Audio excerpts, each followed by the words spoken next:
call the regular council meeting for September 20th to order. First item. Thank you, Deputy Mayor. I appreciate that. First item on our agenda is confirmation of the agenda. And Deputy Mayor Graycheck, do you have any changes to the agenda? No, I don't, Your Worship. Thank you. Councillor Fuel? I have nothing, Your Worship. Thank you. Councillor Peterson? I have two minor items under 13, Your Worship, or under 12, sorry.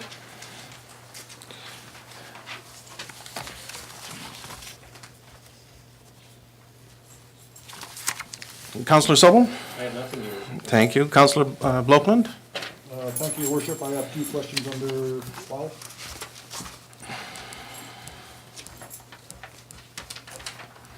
Thank you, Councillor Blokeland. I have nothing. And administration?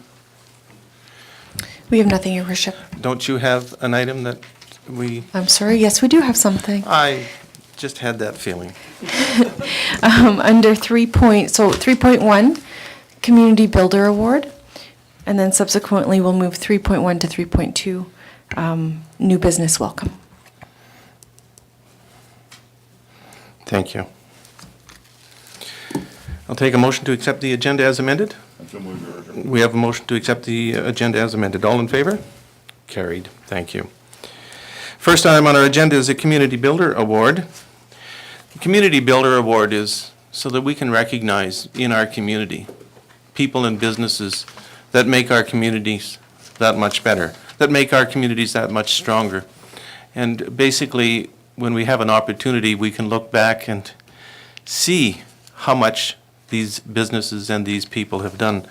Our Builder Community Award today goes to Bill and Jeanette Murray.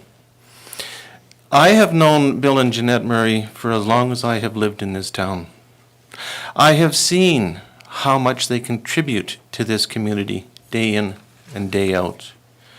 And to have Bill and Jeanette Murray, M&M Drilling, recognized in our community for all they've done is just a modest way we can say thank you for everything that you have done for likely in excess of 40 plus years in our community. So if Jeanette and Bill Murray would please come forward and accept a plaque, and I will present it to them. And I would love council to join me in this.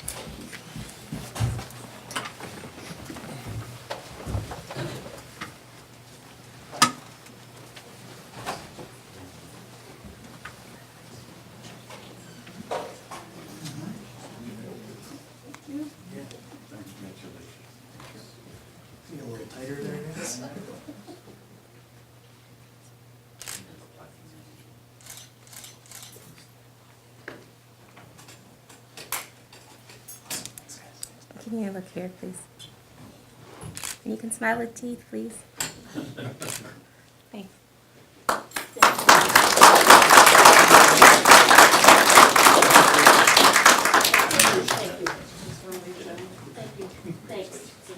Thank you.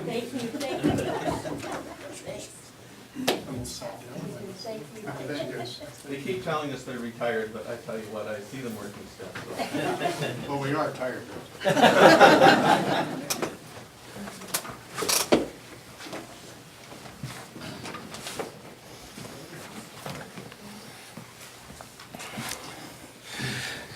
Next item on our agenda is new business welcome, Jaffrey Optical. Are they here today? No? Hopefully they'll show up in a little while. Jaffrey Optical is a new optical store that's opened their location downtown. So we look forward to them taking some time and coming here this evening. Next item on our agenda is Mr. Don Rhodes. He wishes to address council in regards to an item of concern. Mr. Rhodes. Thank you, Mr. Mayor and Council. Back in June of this year, I received this letter concerning the parking of my travel trailer on my driveway. And this went on last year too.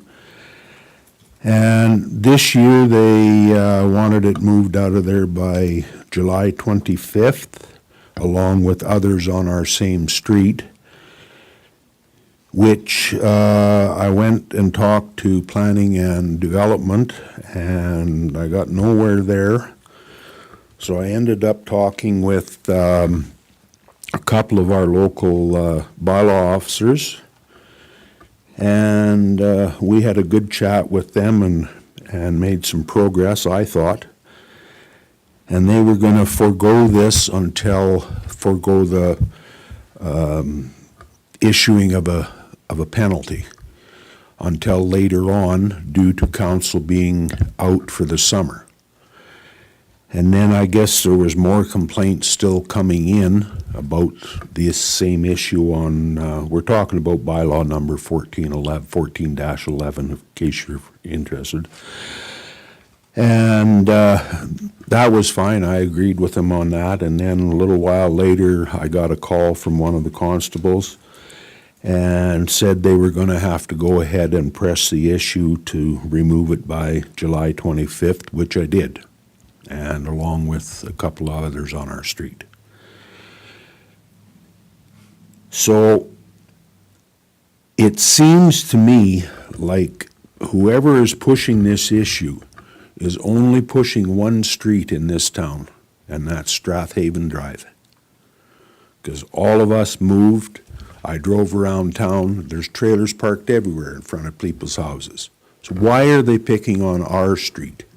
That's what I can't understand. I mean, if they're going to pick on me, my neighbors, pick on everybody in the town that owns a trailer, is my feeling. And do you not think that that's right, that it should be equal for everybody?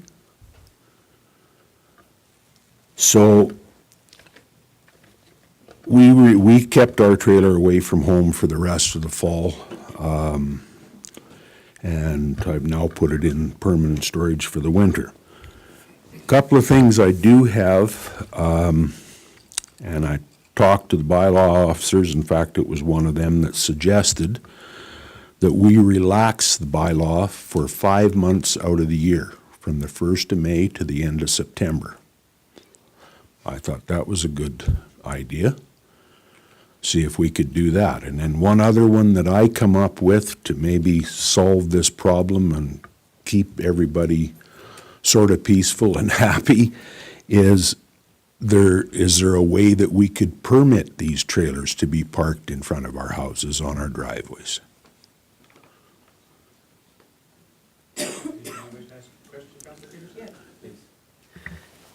So are you suggesting when you say permit that people pay a small price for a permit? Yes. Yes, I see, thank you. And then the way I thought about these permits, like if you're parked in front of your trailer, the town issue a permit number that would be stuck on the front of the trailer so that when bylaw drives by, they see that, okay, that trailer's permitted. If there's no sticker on one down the street, we write them a ticket.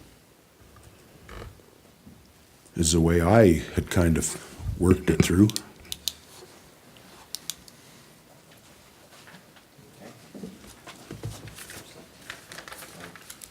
Councillor Sobel? Thank you. I certainly don't have a problem with reviewing this bylaw, but I was present when it was enacted, and my understanding, first of all, in regards to enforcement, is that this is one of the, I think, very few bylaws that is only enforced when there are complaints in regards to the vehicles.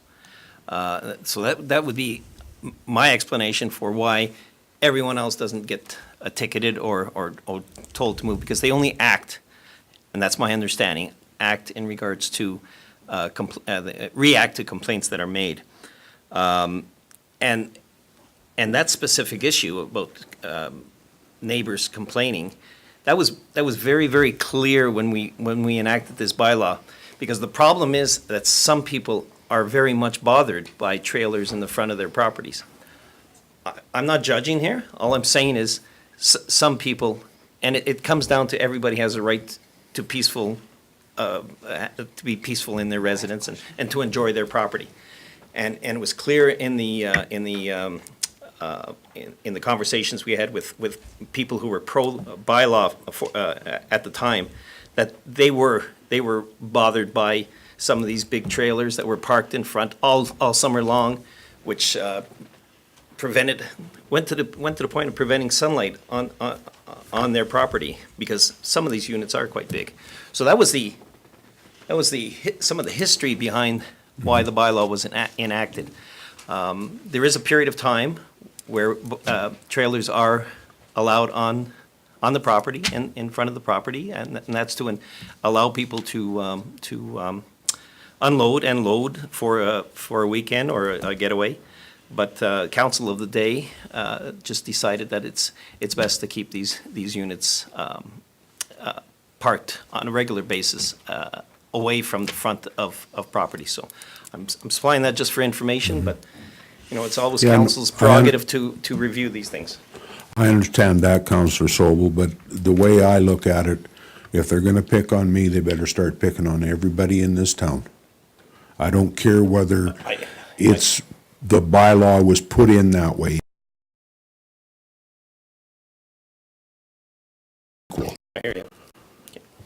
So if they're gonna pick on Strathaven, I don't know who they are. Neighbors, I think that's. I don't know. Nobody will tell me who it is, and I understand the reasoning, but I still think that if they're gonna pick on one street, they better start cleaning them off on all the streets in this town. Because you just go up to the end of my street and around the corner, and there's a guy got his, probably a 35-foot trailer parked right across his whole front driveway. And it's been sitting there all summer long, never was moved. And it's still sitting there. So why are we not pushing some pressure to this? I don't know if you have more presentations that No. you would like. Okay. Deputy Mayor Graychuck, you had a question? Thank you, Your Worship. To Mr. Rhodes, are you saying it's on the street? No, my trailer is On the parked street? on my driveway. On your driveway? Is it sticking out into the sidewalk at all? No. Is there any of them up and down the street that are just on the street only? There's a difference between street and the driveway, I'm trying to say, because you mentioned street, and then you mentioned driveway. Yeah, everybody is keeping their hitches back from the sidewalk if they're parked in the driveway.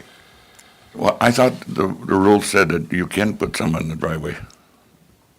I haven't read the bylaw for a long time, but at one time we could. Are we not in that at all?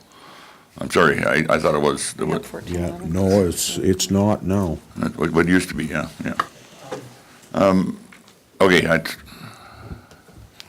Your worship, just to clarify the bylaw, it reads, no person shall allow a recreational vehicle in the front yard, so that's anywhere in the driveway, for a period of more than 72 hours in any 168-day period. So that's sort of, 3 days over half a year in anywhere in the front yard. yes, it used to be the other way around, but anyway, okay, thank you. I have no further questions. I guess we can revisit it, and you do have some good points there.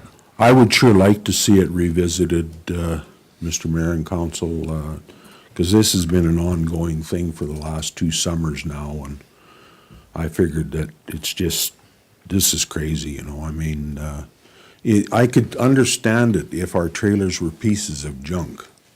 That I got no use for. But, I mean, my trailer's only 4 years old. My next door neighbor's trailer, it's only a year old. Well, they're good-looking pieces of machinery sitting out there.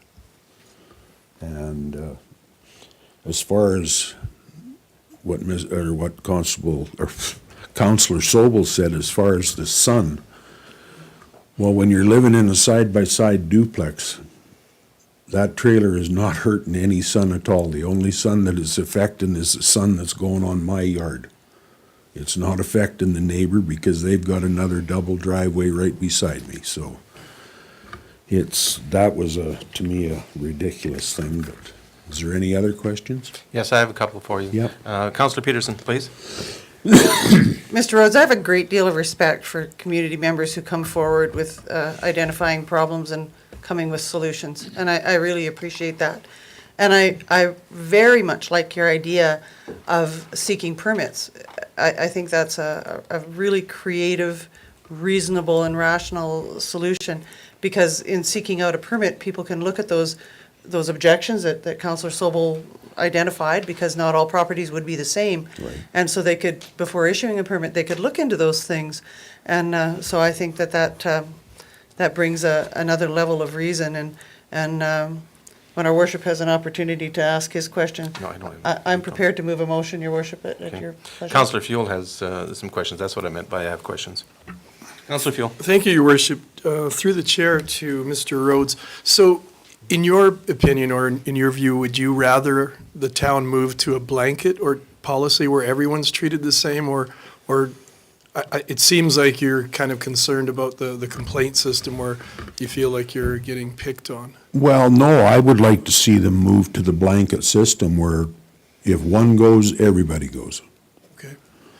And I I think. know it's gonna create a lot of problems, because I haven't talked to any other RV owners other than my neighbor and a fellow down the street. And they're quite upset about it too. And I appreciate you coming in, and I respect the fact that you're bothered by this too. One of the things that we have to be concerned with too, and I know of an exact situation of this, there was a grown son come back to live with the family for a while, and he was basically living in the motorhome on the driveway.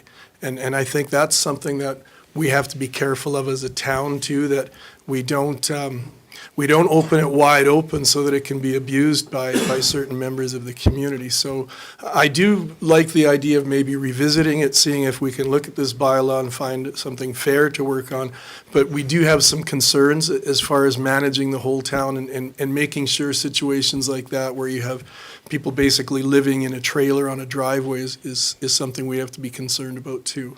Yes, I totally disagree with the living of it in a trailer on the street. you. I mean, if it's an overnight issue, somebody pops in for one evening or something, not a big deal. But if they're living in there and using it as a house, I totally disagree myself. Thank you. Thank you, Councillor Fuel. Councillor Blockland? Thank you, Your Worship. Through the chair to Mr. Rhodes, I certainly agree with you. I think when I look back at bylaw 1411, I was not in favor of the wording of that bylaw, but I do have to respect the bylaw.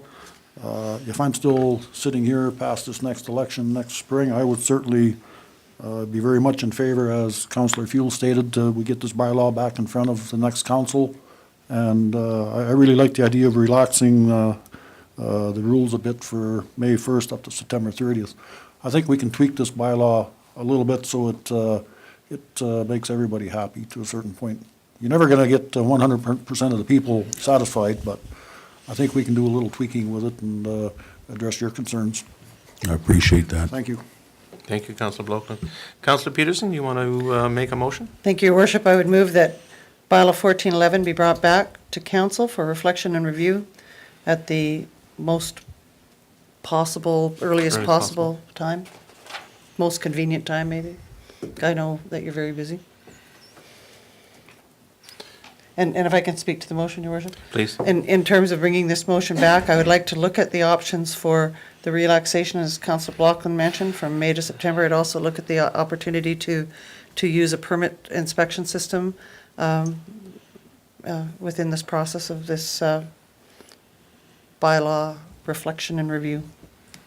Thank you, Your Worship. Thank you very much, Councillor Peterson. Also, Councillor Peterson, I like that idea of the permitting for the simple fact it would give the town a chance to really see how many RVs are within the boundaries of our town limits. Absolutely. And then they could keep track of them as to what's going on just by a simple drive-by. And in addition to that, it also gives bylaw powers, to be able to monitor the kinds of concerns that have been brought up here. And it also pays for the project. Yes. I appreciate that. Thank you. Thank you, Councillor Peterson. Deputy Mayor Graychuk. Thank you, Your Worship. So what would be a fair number in your mind for the summer per month to charge the permit on? The number that hit my head was $100 a trailer. Is they pay $50 a month? My thinking is they pay $50 a month if they're taking it into a parking, Well, you can get storage for less than that. or $40 a month, whatever, yeah. Yeah. It's somewhere between 35 and 50, yeah. Whatever it has to be, but I mean, my reasoning is I like to have my trailer home so I don't have to keep carting stuff in and out of the fridge all the time, because we do use our RV a lot. And every weekend you come home, you gotta unpack everything out of the fridge and that, because you don't dare take it out to the storage yard with the fridge running and so on, because you might come out there and find a bunch of molded stuff in your fridge, and that's not nice either, so, it's just more convenient if I we think it should can. be revisited, definitely. Thank you. But I also, if town is gonna bring this back up at a later date, would you mind if I was kept informed as to what's going on?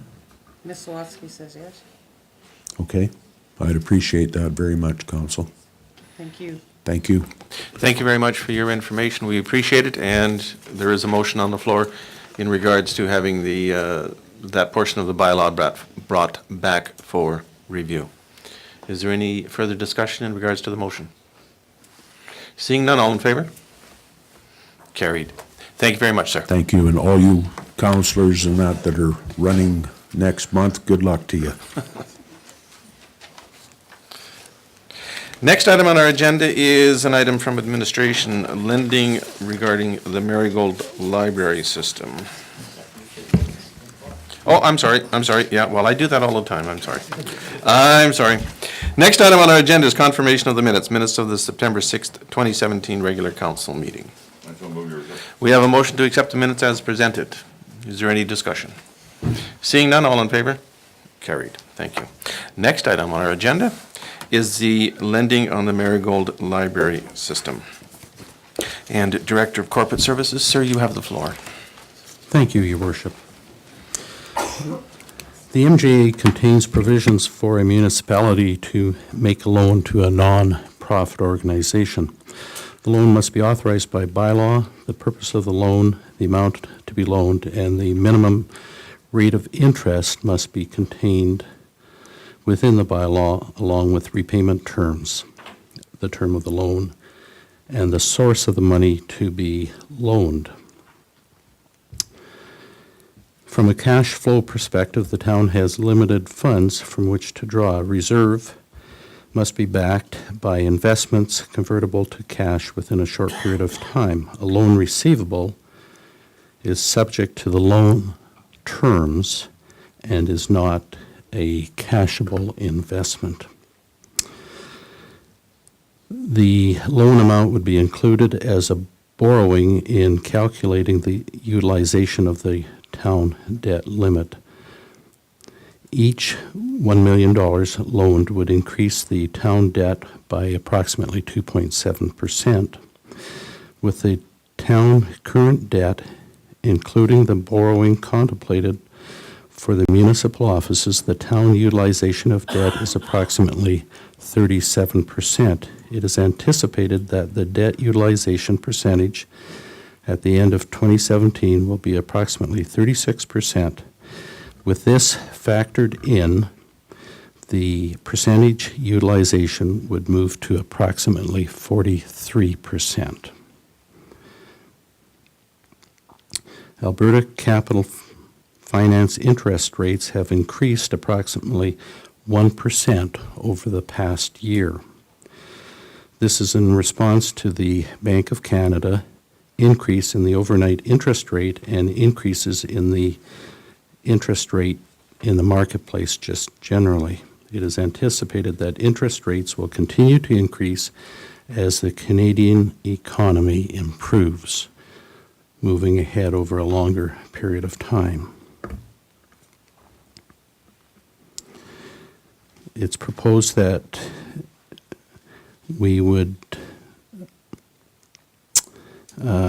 use an interest rate posted by the Alberta Capital Finance Authority plus a 1% interest markup, and the interest rates to be adjusted for the original term every 3 years on the anniversary date. Principal and interest to be paid semi-annual. Council has received a copy of the letter of intent on this proposal.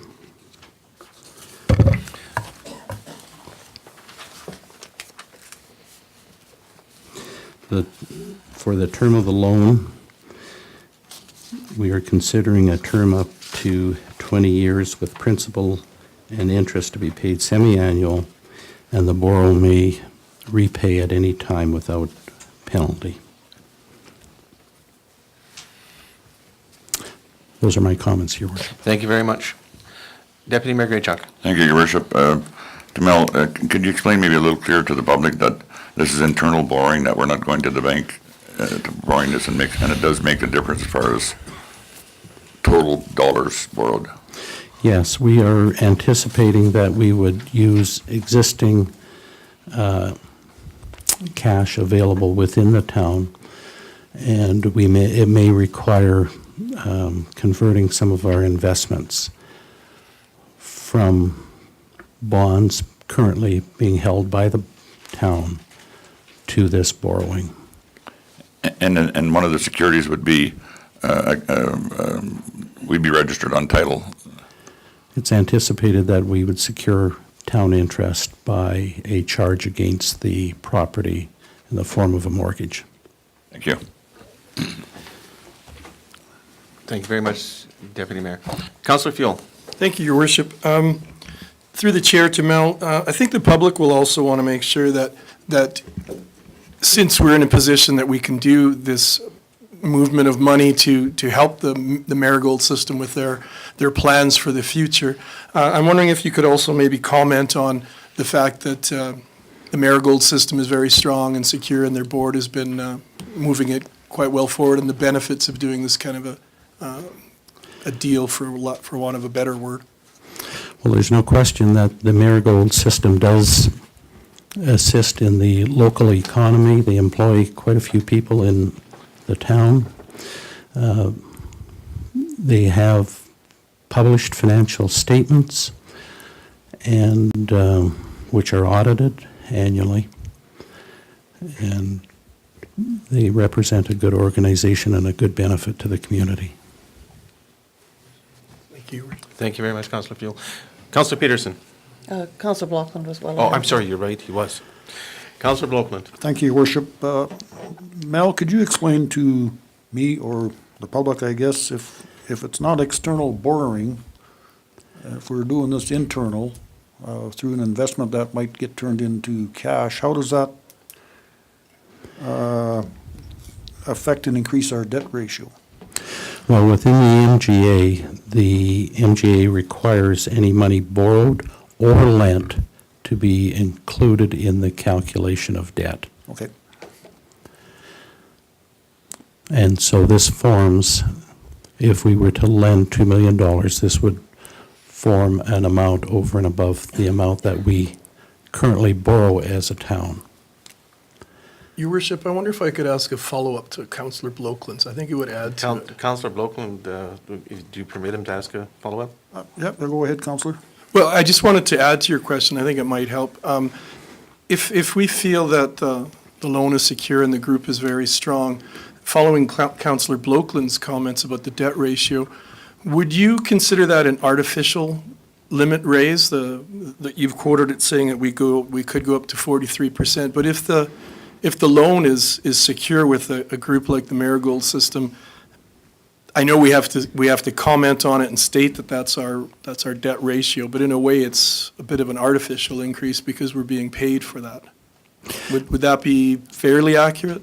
Yes, it would. We would receive an interest rate that would be advantageous to the town and yet affordable to the library system, and it would be based on rates increasing or decreasing if world events evolved in such that interest rates fell again. That interest rate would be reflective in an anniversary adjustment. Thank you. Thank you, Councillor Blockland. No problem. So I think it's important to know that roughly 7 years ago, our debt percentage ratio was hanging somewhere around 60%. Over the course of 7 years, we've brought it down to, the magic number was 22% or 24%? 23%, I believe. 23%. And with what we're doing here with the borrowing bylaws we have in place now for what's going on in Strathmore. That pushed it up to 36, 37. That's correct. And if we go ahead with this, it's going to push it up to 43. Like Councillor Fuel said, kind of artificially. Yes. But we're constantly paying this thing down too, so probably by, I would say, Mel, in your opinion, by a year from now, we'll be back down into the 30s? We pay roughly $3 million per year Right. in debt repayment. So I think we're still in pretty decent shape here. My Yes. opinion, anyway. Yes. Thank you, Mel. Thank you very much, Councillor Blokeland. And if I could just add a comment in regards to this loan actually becomes an asset to the community, because now we have, it's no different than us having a bond. It becomes an asset with being a mortgage. Go ahead, Mr. Thackeray. I think Councillor Peterson was first. I was realize gonna that, make a but motion, so it's- Oh, okay. if we're going to add on this comment. If I may, I think if I'm to Councillor Fuel's question, I think your question was, does this, if I'm not mistaken, does this loan have an overall impact on our total borrowing capacity? Mm-hmm. The answer is yes, it does.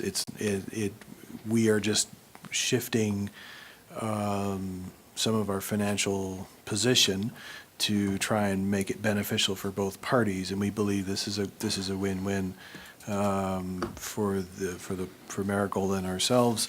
But it's certainly, the MGA will require, and our financial statements will reflect it as in fact debt, even though we're borrowing from ourselves. There are some other cities that do that, and it's a very, in certain amounts, it can be very advantageous. I know the city of Burnaby does it, the city of Vancouver does it, for example. Thank you. Thank you, Mr. Thackeray. Councillor Peterson, and I apologize for the delay. Your worship, will you entertain a motion at this point? I will accept a motion. Thank you. I would move that council accept the attached letter of intent and instruct administration to complete a draft loan agreement with Marigold Library System. And if I might, your worship, I'd like to speak to the motion. Marigold Library sustains its operation in such a manner that successive public audits have shown, as Mel said, the health of the organization and the diligence of its financial operation. Our town is striving to establish a community that promotes social and relational capital through collective learning, collaboration, and cooperation. This partnership with WID exemplifies this to a huge degree. It is the kind of community that we want to build, and I think that Marigold and WID together have given us an amazing opportunity to set a template into the future. And it is exactly the way that we want to proceed as building of social capital.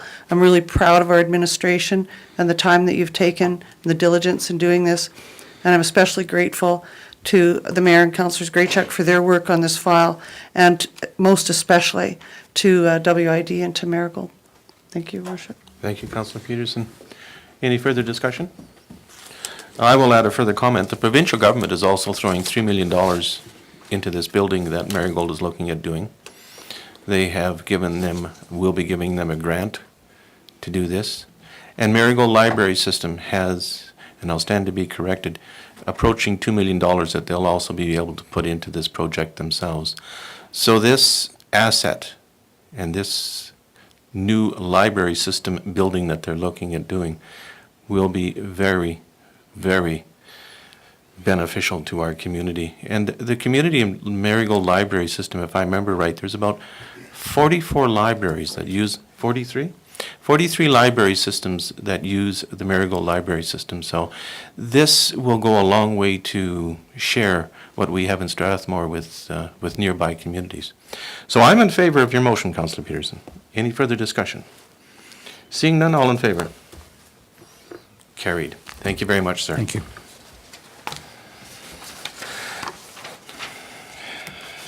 Next item on our agenda is the subdivision development agreement, policy subdivision servicing agreement. And Mr. Fisher. Was it? There's more to kill me there. Was it something I said? I know, I am hurt. This is the most exciting item on the agenda.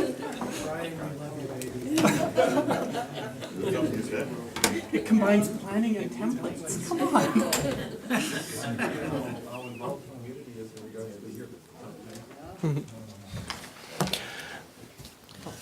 Are we ready? We are gonna, we get TV? We get TV. I hope so. There we go. Okay. You have the floor, sir. Thank you, Your Worship. The item that staff have brought today before council is a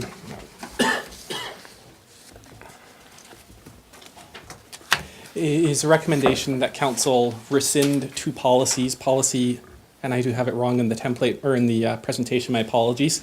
It should be rescinding policies 6602 and 6604, or 6602 and 6603, which deal with subdivision and development servicing agreements, and replacing that and adopting policy 6607, which will be a policy respecting subdivision and development servicing agreements, as well as a policy that lays out sort of how Strathmore will handle subdivision applications in the future.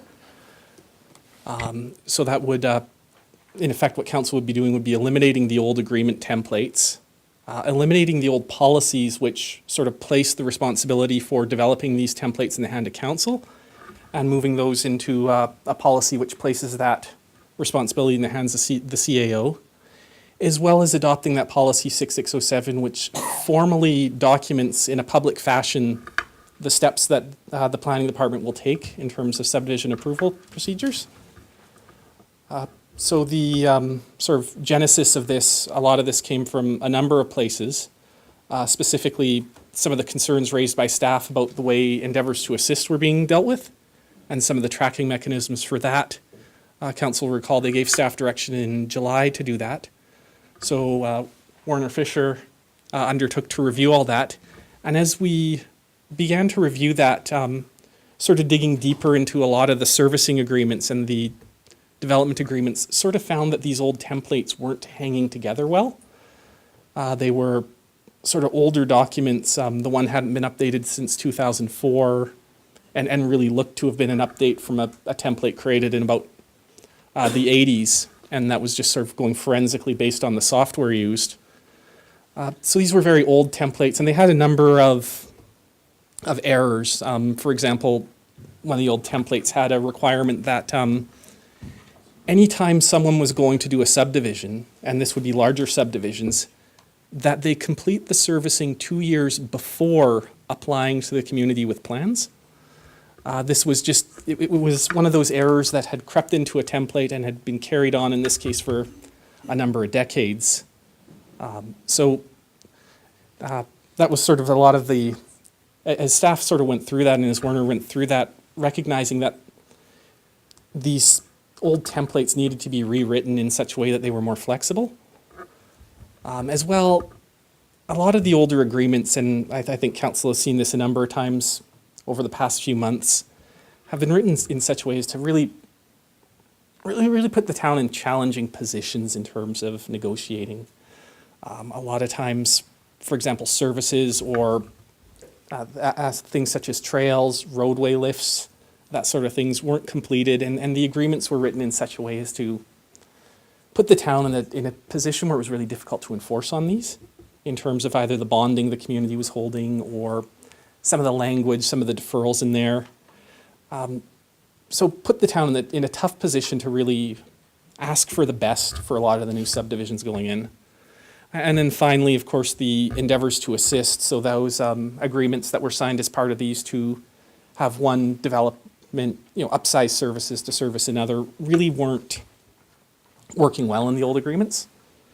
So staff then kind of took this opportunity where council directed staff to look at the endeavors to assist and really went beyond to rewrite a lot of these agreements, templates to sort of allay a lot of these concerns and put the community in a stronger position going forward.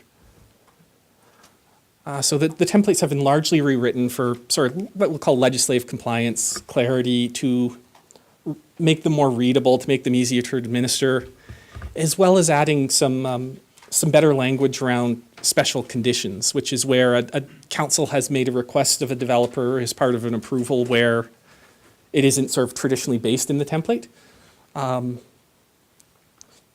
in the past, those requests haven't always been sort of properly implemented, so the new agreement templates actually create those mechanisms. So a lot of that bureaucratic housekeeping that goes with the creation of these as well, and this is perhaps where I start to get excited.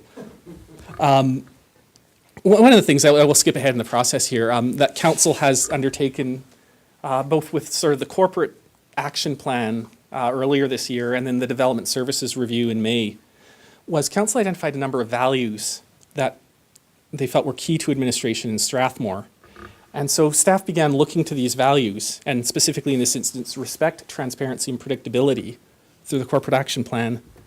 And then looking at some of the major issues flagged in that development services review, this desire for consistency, this perception that at times goalposts had shifted in terms of approvals and reviews, this real request from the development community, my apologies, as well as council that that the town should be making an effort to make all requirements for these projects known up front and making information on all these processes readily available. So staff reviewed these, the corporate action plan and the development services review, kind of pulled those aspects out and took this opportunity, which we will be continuing to do with a number of other processes, to fully document every step that goes into how Strathmore will handle subdivision applications. So if you're a developer who's never worked in the community before, a homeowner who's sort of interested in doing a one-lot split, or even a neighbor concerned about or wondering about how something is going, you will be able now to pull the fully documented policies and processes online and sort of follow along the different steps. So this is sort of a real step, I feel, and this is why I do get excited about this in terms of transparency, opening up the black box that is planning some. So again, would really like to thank Werner and other staff who've worked on this, who've really done a great job at documenting all of that. And I think this is one that staff are looking to do for a number of processes, development permits, that sort of stuff in the future, to really clearly document each step of the process so that any person can pick it up and say, okay, this is what I need to bring, this is what I need to do, and sort of have an idea how things will follow from there. So with that in mind, before I forget as well, one of the council's requests was, or one of the commitments staff made was also that endeavors to assist be better tracked. So working with staff from the Development Services branch, Development Services and Infrastructure, staff have developed the module for our internal GIS system, Geographic Information System, to incorporate endeavors to assist. So then in this instance, future staff can sort of click on parcels on the map and see if they're affected. So that's a really clear visual cue for staff processing these files even 10, 12 years down the road, who won't sort of know what the history is to cue that. So we shouldn't be missing these in the future. That will, of course, be tied into a number of other GIS tracking mechanisms we're rolling out over the next few months to, again, help get that consistency in bylaw and tracking these things. So with that in mind, staff's recommendation is, of course, that council receive the report and the policies for information, that council rescind, and I did get that right here, policy 6602 and 6603, and that council adopt policy 6607. Thank you, Your Worship. Thank you very much. Questions? I think Councillor Peterson was first. Thank you, Your Worship. I appreciate this. I just had a question that is probably not pertinent in the entirety of the recommended policy, but in terms of service agreements, will we be looking at service agreements into the future that would recognize AANDC and the county, and looking at service agreements that would monitor that? I know that the FCM in their latest publications are talking about that quite a lot lately, and so when you talk 10 to 12 years down the road and establishing policies to be able to guide service agreements, I really appreciate that. I appreciate the forethought. Just wondering if any consideration is given into that level. Your Worship, the servicing agreements for this one are more aimed at sort of servicing agreements between the community and the developer. However, of course, the municipal affairs and the Alberta government are changing policies regarding sort of intermunicipal cooperative frameworks. Yes. And sort of those would be dealt with separately, but So absolutely, a lot of those changes are coming, and the community over the next 2 years is going to have to enter into a number of agreements with the neighboring communities about these, and sort of formalize existing agreements through this new framework. But in this case here, these policies are more aimed at sort of Strathmore to developer type relationships. So I guess my only question is that wondering whether or not we will have a comprehensive process under which we will establish service agreements generally. So I know that this is relative to what you just said, but I'm wondering if we will have a service agreement process umbrella. Your worship, if I may, to clarify, that would be with service agreements that would be signed, for example, involving, we'll say Wheatland County, a developer in Strathmore. Oops. I guess I'm talking more to the values that council was expressing in terms of an umbrella of process and how we conduct our business, our book of business. So rather than deciding in each policy what type of service agreement will go forward, do we have a global vision of how we want to conduct business? I guess it's not relevant to this specific policy, but it is, to me, a bigger issue. Your worship, sir, with regards to that, at this point, and I say specific to that, staff have been looking towards a lot of the values that were expressed in that corporate action plan, as well as the development services review to sort of act as that umbrella guidance from council. And it may be sort of that successive councils, I would hope, continue to develop that sort of umbrella community vision, that overarching community vision that would guide all policy development. And sort of that way, anytime we're looking at even something that seems as prosaic as a development servicing agreement, staff would be able then to look at those values and sort of clearly pull out what council's values, and I should say what the community's values are as expressed through council. So it needs to go into the municipal development plan? Yeah. Probably, your worship, certainly the corporate action plan, and then probably that would inform the municipal development plan, and then we'll pull the policies out of that. Thank you, Councillor Peterson. Deputy Mayor Graychuk? Thank you, Your Worship. Well, this policy, how do you handle, say a developer in the northwest corner has got to put in a $10 million sewer line all the way down to the sewage treatment plant. How do you handle the guys in between, the developers, potential developers in between that may not develop for 10, 15, 18, 25 years, but yet they're going to take the benefit of it eventually? And I don't think it's fair. Somehow, is it just going to be a lifelong situation, or dollars to date is another question? Is that going to be in there? Your worship, so if I may, what the deputy mayor is sort of allaying or speaking to there, I will use the wrong term here, sort of a latecomers agreement, this notion that if someone here... Yes. I'm just going to step over here. I think I'm loud enough to have my voice carry. If someone over here puts in an expensive service and others tie into it, how that benefit accrues. So that would be a latecomers policy. The province establishes a number of regulations around that, and specifically the province sets that timeline of, if I'm recalling correctly, 20 years? Council sets that to 20 years, okay. So right now, that would be a 20-year policy. Can we add that, because I really think it's unfair. I mean, you know, the one guy has to pay 10 or 15 million, and these guys wait there, and maybe for one reason or another, or just because of the economy. Is there a policy we can add to it, or is that illegal? I will turn this over to our Director of Development Services and Infrastructure here. He'll know this a little bit better than me.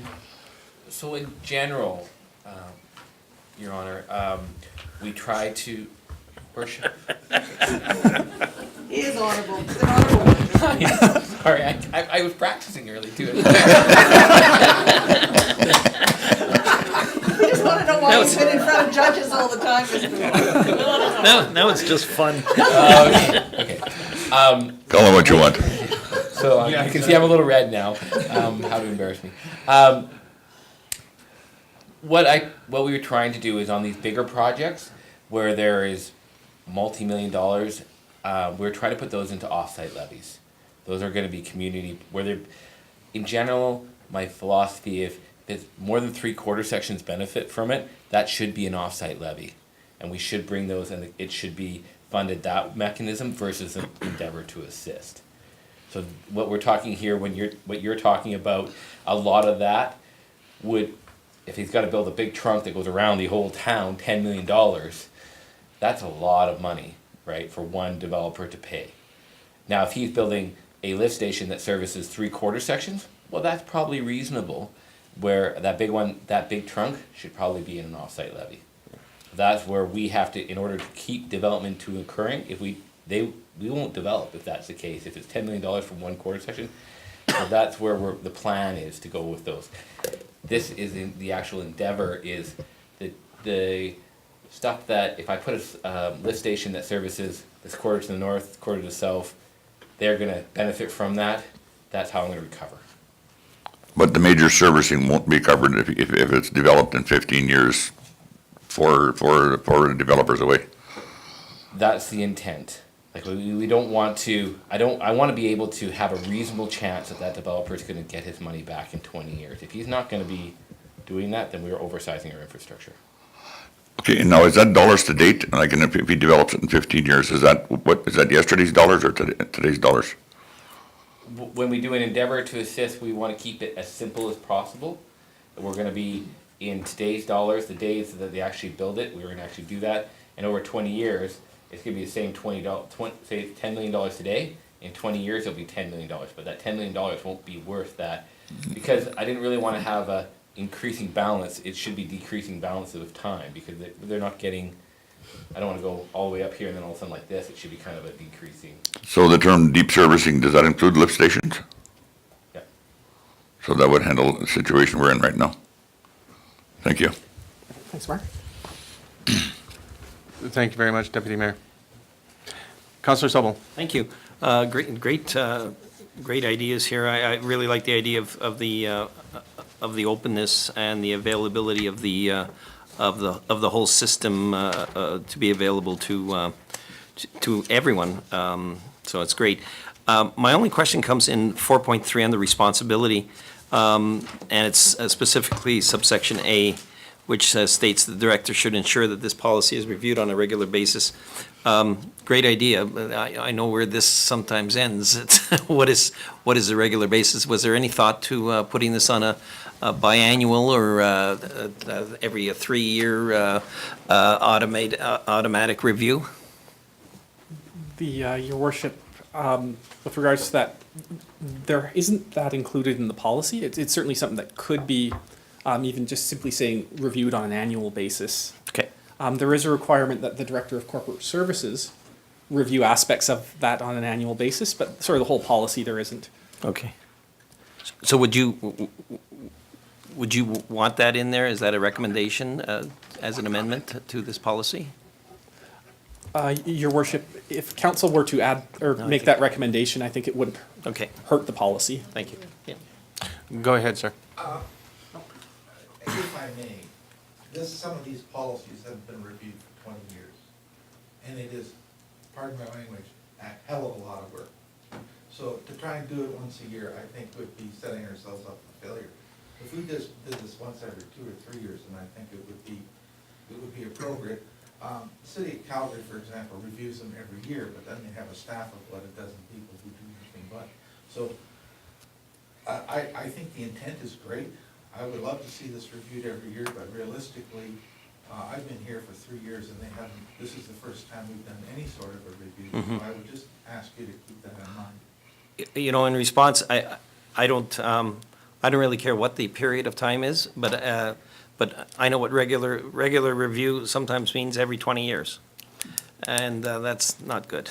So that's why I like to see a number on it, and whatever planning suggests, I'm good. I'm good with anything, as long as it's done on a regular basis and it's specified. Your worship, in response to Sir Councillor Sobel's concern and Werner's statement, triannual? Triannual? Triannual or triennial? Triannual. Not less than every 3 years, in other words. Okay, thank you. Deputy Mayor Graychuk. Thank you, Your Worship. I just want to wholeheartedly commend administration for reviewing this policy. It's certainly time time, I'll tell you, and you guys are doing a great job. I mean, this one is specifically overdue, and there's financial rewards to it when you get it done properly. Thank you. Thank you. I have a few questions, just trying to make sure that I'm on the same page.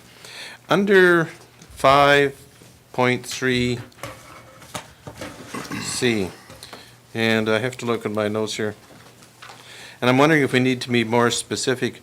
And it says, engineering and related drawings must be submitted in support of a subdivision application and not prior to or independent of the submission of an application of subdivision. Plans respecting utility rights-of-way, surface drainage, and related matters must be submitted as early as possible. And my question is in regards to as early as possible and prior to the subdivision approval. Will that cause a problem with that wording, with it being as early as possible? Because everyone's going to have a different definition. And I will leave that up to you, because you have to live with this policy once we pass it. And if you can work with that, that's okay with me. Your worship, absolutely, that one there, we did debate that some in terms of how that looks. A little bit of nebulousness with this, I think, doesn't harm the municipality, simply because there'll be instances where this policy is sort of intended to deal with everyone from sort of the mom and pop doing the one lot split all the way through to the large scale developer. And sort of with a different length of review for each servicing agreement. The key there, though, the real key is prior to subdivision approval. In the past, staff have complained that they've been under pressure to approve a subdivision, sort of get the developer, registered lots prior to sort of all the plans coming in. And so the real kicker on this policy is that prior to subdivision approval, even if, so when it comes in, so long as it is after application and prior to approval, ideally sort of more closer to application come in, but the key is after application and prior to approval are the real kickers in that paragraph. Okay. And if I may continue, under 6.1, my question is, the principles stated below apply to or guide the preparation and completion of subdivision servicing agreements. These agreements and the obligations contained therein, A, should be aligned with all of the town's current policies and procedures. And again, it's a little nebulous where it says should be, and I'm wondering if the term should be must be. Your worship, that one there, it is a case of, again, leaving a little bit of wiggle room specifically to deal with some of the subdivisions that are, I'm not going to say off the wall, but sort of don't fit neatly into any boxes. I would suspect probably the vast majority of subdivisions being approved by the subdivision authority will completely comply. Like chickens. There will be aspects, and again, I'm thinking here back to some previous lives where town policy and procedures are silent on it. For example, one process I did was involving an airspace subdivision over a roadway, and the community had no policies on that. So it's sort of the stuff that you can't think about. Leaving a little bit of wiggle room there was sort of the thinking behind that. Okay. And again, you have to work within that, so. And the last one that I have is page 49, your subdivision servicing agreement, and basically the full servicing agreement. And I will admit, I haven't read it in full detail. But my question is, are you including the ability to have our subdivisions be serviced for fiber?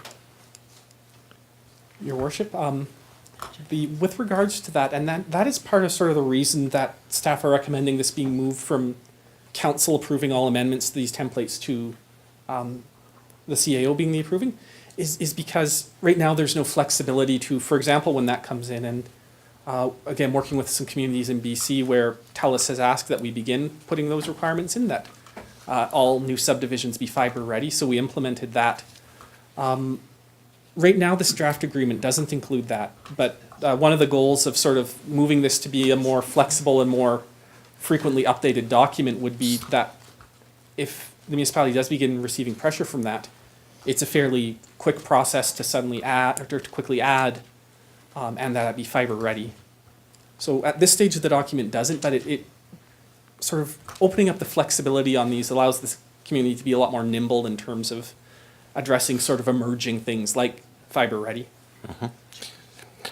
Go ahead, sir. Yeah, if I may, the policy doesn't address it, but the agreement templates do include telecommunications, which is something that I added. Oh, okay, good, because I do know TELUS is doing this in some of the communities in regards to their subdivisions, so, thank you. Any further questions? I will entertain some motions. Sure, I could do that, Your Worship. I'd move that council accept the information I'm sorry? Oh, Sorry, you're already making your motion, so. I can stop. Go right ahead. Sorry. I just wanted to thank Werner and Brian. Yeah, absolutely. And Mark. They've worked very hard on this. I'm incredibly humbled and grateful for the work they've done. This really brings us right up to the present day. And I also want to thank all the other planning staff. It's been a big job, and thank you to Renee and Chuck and everybody who's helped put this together, so thank you. Absolutely. There is a huge amount of work there.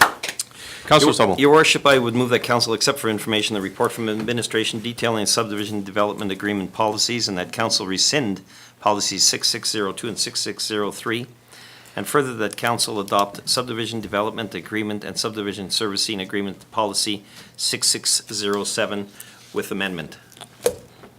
And the amendment? Is just that on sorry? I didn't write it down. On section 4.3A, which moves from regular review to triannual review. Okay, thank you. Did you wish to speak to the motion? I do not, Your Worship. No? Okay. Anybody wish to speak to the motion? No? All in favor? Carried. Thank you very much. On behalf of our community, we thank you very much, because this is a well-built document, and it's going to go a long ways to making the job so much smoother for our office. So, thank you. On behalf of the department, Your Worship, thank you, and you will be seeing a lot more of these over the next council will be seeing a number of more of these policy documentations over the next few months. Good. No matter Good. how well they're built, there'll be some developer yelling at you. Yeah, oh, very true. Very true.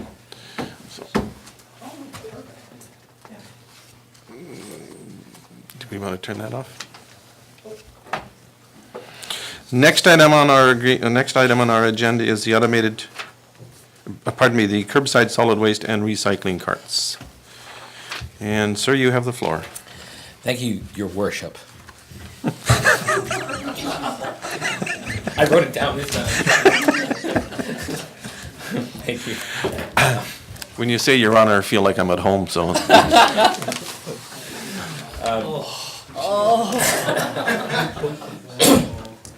got out of jail on that time. Automatic curb carts are available in a variety of sizes, from about 50 liters to about 360 liters. We were asked to look at the various sizes, specifically for the waste management plan, looking at 120, 180, and 240. As part of this process, we wanted to explain our concept of different options if we go to different cart sizes. Specifically with the black cart, with some background information on the ultimate plan or potential plan. The current, our option one was the 240. Currently, we have 3 bags that were picked up, 3 units that have been picked up.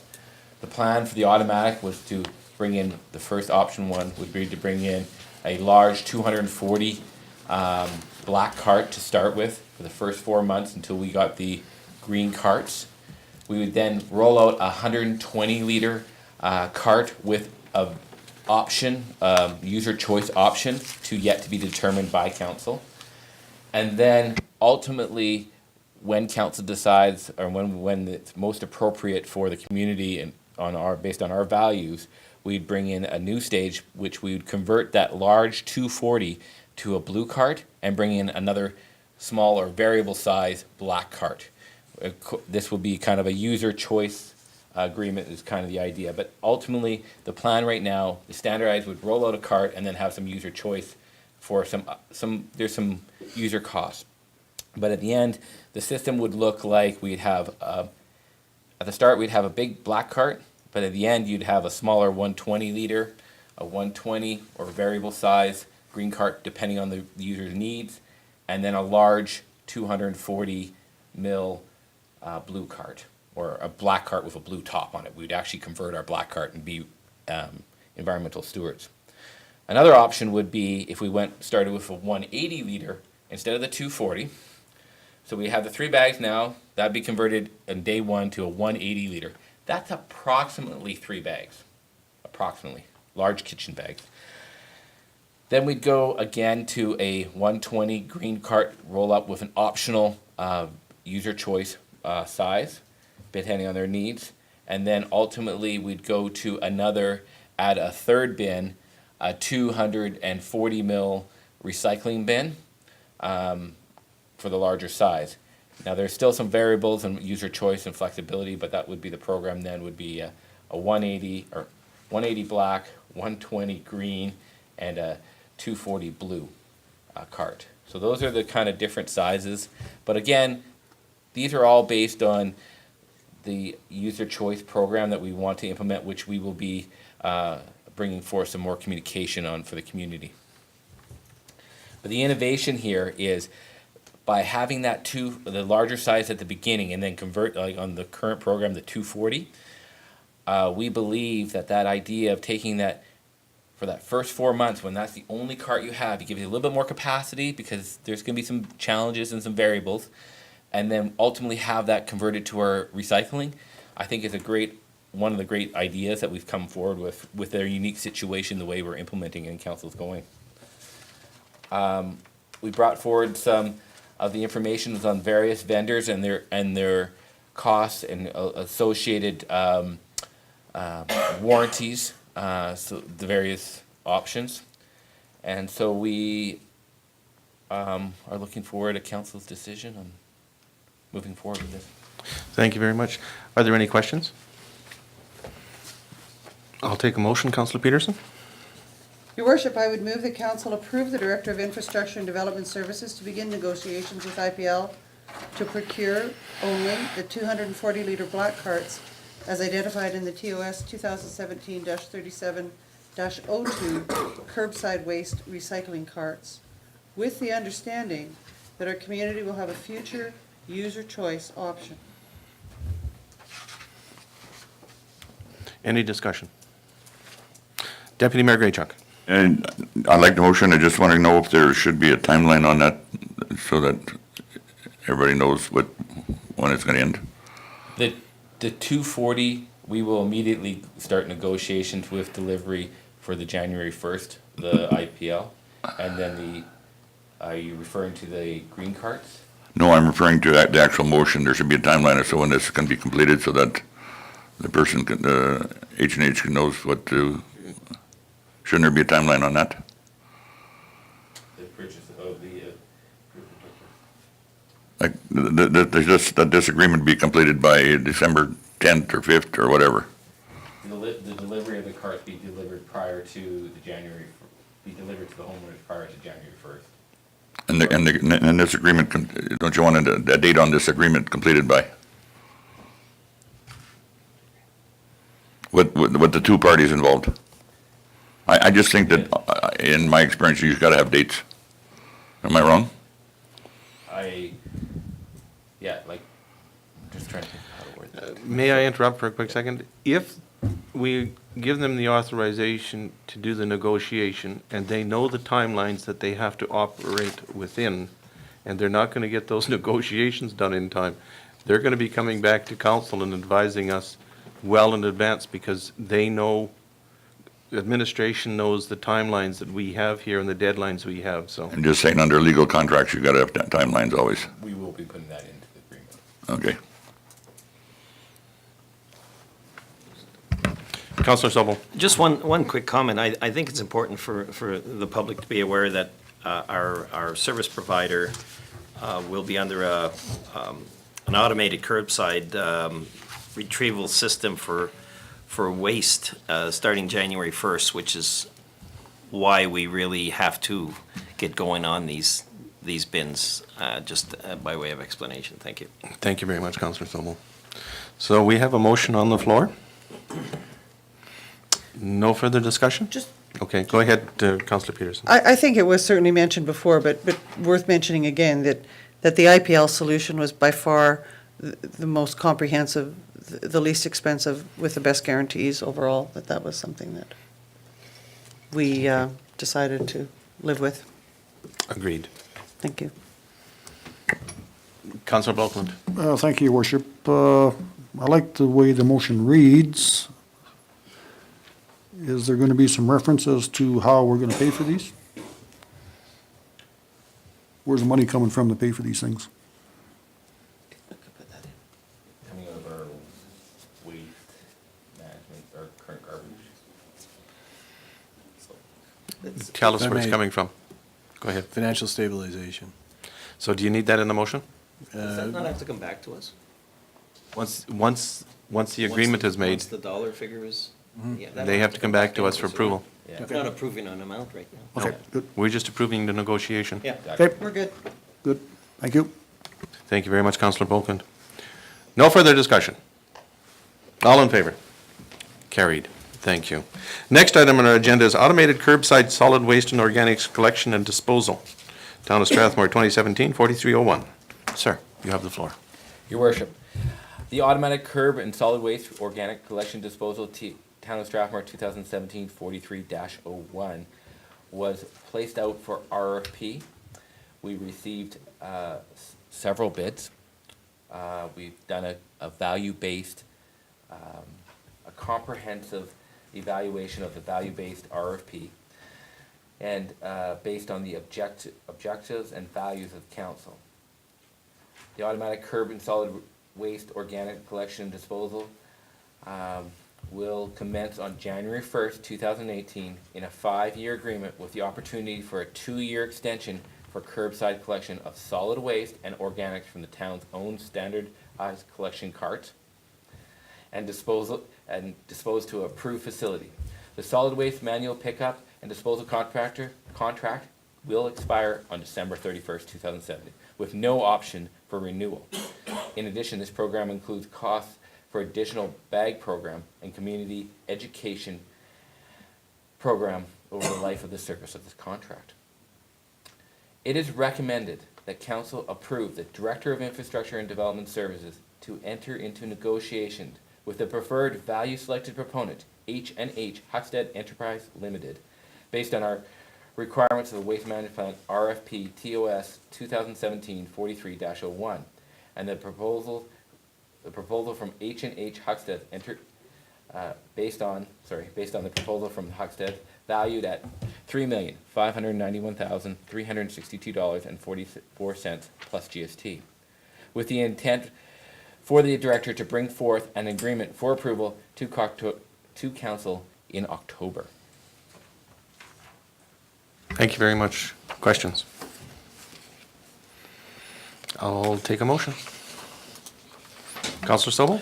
I'll move what His Honor just said there. Thank you. That is the motion I made. That's the one that's recorded on there. I'd make that motion, Your Worship. Thank you very much, Councillor Peterson. Discussion. So, Councillor Sobel? Whatever. Did you wish to, no? Okay. No further discussion then? All in favor? Carried. Thank you very much, sir. Next item on our agenda is the traffic speed monitoring signs. No one wants to talk? Oh, okay. Ms. Swatsky, you have the floor. Thank you, Your Worship. Earlier this year, Council was approached with concerns from a citizen in regard to speeding in playground and school zones. At the time, Council instructed administration to have a look at the issue and to come up with some kind of solution. Administration decided to conduct a pilot project and to rent some radar speed signs and test them out in different school zone areas and park areas in town. The signs were located in Lakeside Boulevard, Park Lane Drive, Brent Boulevard, and Centennial Drive and Hillview Drive playground zone. During that time, the data that was collected from the signs was monitored and evaluated. And I have our peace officer, Teresa Fuchs, here to speak with council in regard to some of their observations made during that time, and also about the functionality of the signs if council wishes to hear. Does council wish to hear from Officer Fuchs? Absolutely. Yep. Please. At this time, I've only collected data off of Lakeside Boulevard. That one sign has been up there since we started this pilot project. And that sign picks up speeds for people going north on Lakeside Boulevard. It's right at the skate park. And it's quite the data that it collects. So we printed this off. It's from August 28th to today's date. So it counts traffic on both sides. So the amount of vehicles that traveled this road August 28th to today is 46,646 vehicles. Wow. Oh my goodness, August 28th to today. To today, yes. Oh my goodness. 46,600, now that's both directions, you gotta Yes. keep that in mind. We should make a toll road. So we have the sign set for the playground, which takes effect 8:30 in the morning till an hour after sunset.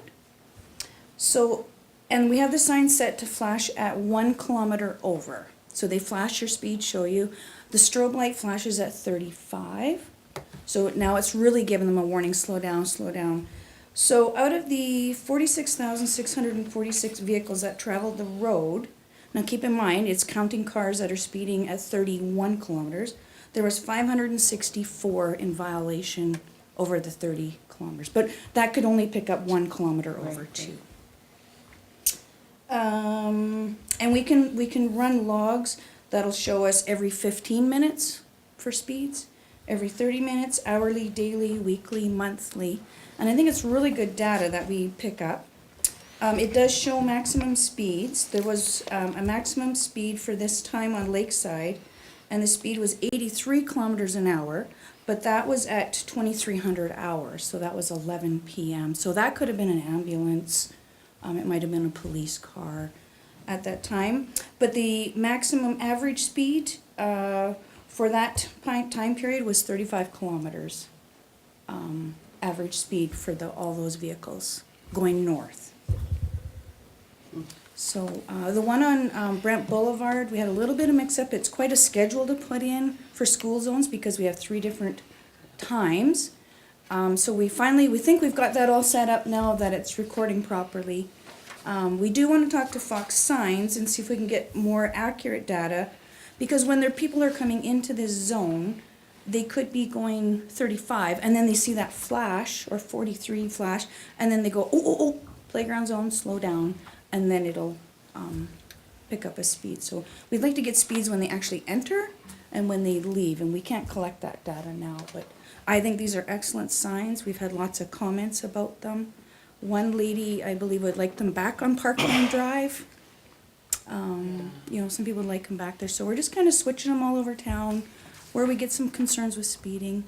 And I think it's a good reminder to citizens that have such a busy lifestyle, go, rush, and this is just a reminder for people to slow down in our playground and school zones. Thank you. Deputy Mayor Grinchuk. Thank you, Your Worship. Well, I never speed, but those signs are very effective with me. But anyway, I want to say that there's been a lot of citizens commenting on that they're a real plus. The only one I have a concern about, and I don't know how to correct it, but I've got a lot of funny comments about the one in Hillview. If you're coming from the street from the south, that's the closest street going north and south, and you make the corner to go east. Correct, yeah. The sign is right there. I don't know where you'd put it, but there, you all of a sudden you turn the corner and there's a sign that's flashing. You couldn't be speeding at that point. It's impossible. But they do comment on it, and I don't know what you're going to do about it, but it seems to me that you couldn't speed in that zone that quick. I mean, maybe you could, but I mean. Yeah. So with a radar, it'll pick up vehicles, but if there's a larger vehicle coming from the other direction, so if you're turning out but there's a larger vehicle coming, it'll pick up their speed. Do you understand? Like radars, if you have a semi and a car coming at the same time, that beam's going to pick up the bigger vehicle. So, and with placing these signs, at this time we're just kind of trying to find posts, because right now we have to locate and pay to get a post put out there. So we're trying to place them now where we do have signs or posts so that we don't have an extra cost at this time. But I'm just saying the location of the sign is. Yeah. Couldn't you put it farther west? It makes more could. sense. We could, yes. This makes more If we're gonna sense. keep the signs, because then we would do locates where these signs would benefit us more, or pick up an actual speed. Because right now, it's very limited to posts that we have out there to put Okay, the signs yeah, on. yeah. Because they have to be so high so they don't get damaged. That's my thoughts, it's just in the wrong location. And Yeah. I've had a lot of comments about it. Okay. Yeah. Yeah, for Thank sure. you. Thank you very much, Deputy Mayor Graychuk. Councillor Sobel. Thank you. So thank you, Teresa. There's, I have a very strong belief that most, not all, but most motorists really do want to obey the law. And I just find this is such a great educational tool. That's how I look at it, as an educational tool. And certainly there's going to be issues arising. There's going to be people that are going to try to find out how fast they can go on these things. But that's where our peace officers come into play. But I think it's an effective tool. All the comments I've seen said that for the majority of people coming through a playground zone or school zone especially, which is where you focused on it, it's been very effective. And once again, it's this educational thing. Now all of a sudden, with these lights flashing, people are starting to remember, I am in a school zone, I got to slow down. I also find that the information that it supplies, I know we've discussed some of the information that these units can produce, and I find that invaluable as well, even if it's for just a simple traffic count. I know we've discussed doing a traffic count in at least one location, and to have this kind of equipment at our disposal, I think is very valuable. So I guess my question to you comes down to, I know you've put down 4. And I'm sure you could use 4 pretty easily. My question is whether or not 4 is sufficient, and whether or not you would be able to effectively use 8. I think they're a very good tool, very good educational tool, and the more the better. Because right now, we're moving them around, and when a complaint comes in, we'll take a look and, we'll hurry up and move them over there. And, if we can keep them in our playgrounds or our school zones, that educate people and slow them down for the safety of the children out there and parents, yeah. Thank you. Thank you very much, Councillor Sobel. Councillor Peterson. To follow up with what Councillor Sobel said, I would be so in support of that, because while I heard a certain amount of concern prior to the establishment of the Park Lane one, I heard a whole lot more when it was taken out. And, from 11 people from Shannings to Duguay's, from the very far eastern portion and so that's an indication of how much it means. And so I agree with Councillor Sobel. I think that's wonderful. I'm astounded at the number of vehicles. I live a block from that location. I can't imagine, it's amazing to me that 46,000 times a day, vehicles go there. And when you think that there's nearly 1,000 children in that school, and a number of others playing in the Spray Park and Kinsman Park, what a wonderful thing to have in that space. And really commend you for taking the lead on this, and I think it's a wonderful thing. Thank you, Councillor Peterson. Councillor Blockland. Thank you, Your Worship.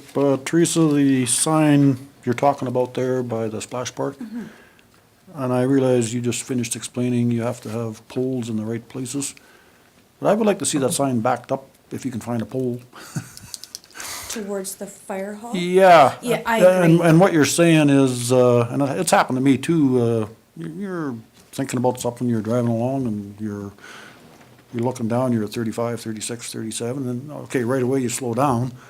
But if we had the sign backed up a bit, you would be going 30 by the time you're going past that school. Yes. Which is what this is all about, right? What you want to do is educate people that they're coming into that Right, zone, yeah. yes. And other than that, this was great, and I agree with the councillors here, we should not buy 4, we should buy more. You're changing them around, but is it easy to change them? Once we get posts into place, it is pretty easy, but I was When it- talking to Public Works, and they thought maybe we could get a mobile. When it's So t- you'd put them on a trailer type of thing and where they're Yeah, mounted and. because I would imagine if we get to 20 or 30 below, you might not want to be changing these too No, much. probably not. Oh, great, good job. Thank you very much, Councillor Blokeland. Deputy Mayor Graychuk. I know this is all about safety, and I do respect that, but it is going to decrease our income as far as tickets are concerned. Not necessarily. No, you'll still be eligible. No, I won't. We actually find Lakeside, even with the sign there. I'm not we saying it's sit there wrong, but and it do just- LiDAR, we still catch a number of speeders. Okay, yeah. And on the other side, a lot. Councillor Fuel. Thank you, Your Worship. Through the chair to Constable, Peace Officer Fuchs. My question is, I had this question from a resident who doesn't disagree with the radar signs or the signs, the solar signs that show the speed. But the question was, would we ever move to any kind of a photo radar as far as issuing tickets in playground zones? For those particular signs? Yeah, for the very busiest or for the most problematic areas? So when we actually talked to Fox Signs, that was one of our questions. Are they coming up where we could do a photo radar with these? At this time, they do not do that, but they said in the future, because they've had a lot of requests from municipalities in regards to this, they're looking into maybe doing photo radar in some of their signs. I don't know what they would cost, but. Thank you, Councillor Fuel. Councillor Sobel. I have a motion, Your Worship, when you're ready. Okay, thank you. No further questions. I will take your motion, please. I move that council instruct administration to purchase 8 solar radar speed signs for a cost not to exceed $46,000 and that the funds for the signs be drawn from the Financial Stabilization Reserve. Thank you. May I ask a question? Did you want to add anything in regards to permanently affixing some of them? No, I think I'll leave No? that into Okay. the capable hands Okay, of our okay. peace officers. Okay. Councillor Fuel. Thank you, Your Worship. Just a question through the chair about the motion, and I'm perfectly fine. I totally agree that these signs are needed, but I'm wondering why would these 4 signs or these 8 signs be added to the fall budget meetings as opposed to utilizing funds right now from financial stabilization? I guess I'm wondering if it's an emergent item that we need to draw funds from stabilization right now, or can we delay this decision to the fall budget and build it into the budget process? That's all I'm wondering about. Thank you. Mr. Thackeray? If I may, through the chair, to Councillor Fuel, yes, that is an option. We're certainly getting into budget quickly. Perhaps we could still move ahead with our existing purchase and we could look at more if you wish. I believe staff are feeling good about this and I want to commend staff for coming up with some really innovative ways to deal with this, and thank you, Teresa. But we're open. We're certainly open to whatever you want. We can, either way works for us. Thank you. Councillor Fuel. Thank you, Your Worship. So I guess the point that it brings us to now is defeating the motion doesn't necessarily mean you're not in favor of the signs. It's just that we don't necessarily want to, or we don't necessarily need to draw from financial stabilization reserves now. We can build it into the budget for 2018. And I guess I'm wondering if we draw from the funds now, would that speed up the process so much that? What we do right now is we're renting them on a month-to-month basis. So we would probably have to extend our agreement for rental until it could be put, it would have to go through Public Works now. Right, Your Worship, there's no budgeted funds at this point to even rent the signs. We do have 4 in our possession at this time. I believe holding off until budget, we would have to return the signs and then bring them back in January of 2018. Could we continue to rent them in the process? Yeah, could we? We can absorb it for now, but What are we it'd be at? nice to be able to purchase some. I want to go back to Councillor Sobel. Councillor Sobel, do you want to amend your motion at all? Actually, I don't, Your Worship. I'd like to keep it as is. And I would comment that, this is once again, an educational process. It's a great time to do this at the beginning of a school year. That money's coming out of our budget in September or in January. One way or another, if it's approved, it's going to come out of the budget. My position is that we stop renting these things, stop wasting money on rental, get them into our our hands so that they can be put up and a strategy placed by the peace officers to get this going. I want this project to get going, and if we're going to delay this, then what we're going to be doing is delaying the safety features of these instruments. So I'm sad. I'd like to go ahead with the motion as stated, Your Worship. Thank you very much. I think you're next on this, I think, is Deputy Mayor Graychuk. Thank you, Your Worship. I kind of go along with the Councillor Fuel that if we could just buy the 4 now, and then even in the motion that we're going to buy more for it, or work on the fall budget and the rest. That would be my recommendation. Thank you very much, Deputy Mayor Graychuk.